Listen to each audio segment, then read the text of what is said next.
Lami, oh, guys, wala may Ate Marisa. Eh, magkasakit ka niyan, Ate Marisa. Ali ko magkasakit po. Talaga sanay na kayo po. Sana na kayo kanyan. Opo. Magaling ne, oh, guys, wala mo, oh.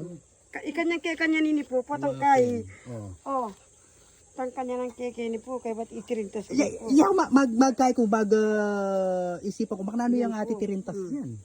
Yan Ne. po. Oh. Ikaw hindi ka, Ate Tirintas mo yan. O siya daw mag-isa guys, kaya niyang itirintasin. No? Ganyan na ano sila, ganyan sila katalent. O sige. Okay.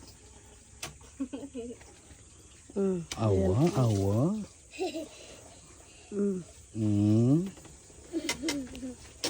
Awa niya, kagaling na guys. Oh. Pero yung alwat ang malati pang malati ne, Ate Marisa. Gininim buwak ng kristal po. Ay, ikat niya. Ay, Cristel, awa niya. Gangitang buwak mo ng Cristel, kay me. O malati ay niya. At siya pa mo. At siya pa mo kay. Lang kay Cristel, awa. Ay, si ikat may karita. Mapin eh. Ati ayan o. Kakyo dani. Oh. Awa. Oh, gawa na niya guys. Dalagi kaya Ate Marisa kayong Gracious Aesthetic and Wellness Services, pariban kaya. Pwede. Pwede. Ate na ba may riban kaya kayo? Opo, Mga niya? marak na lang. Pwede yan. Opo, pwede. Talagang mag-straight siya. Opo, Ay. magbalik siya po ng kahit po. Talaga?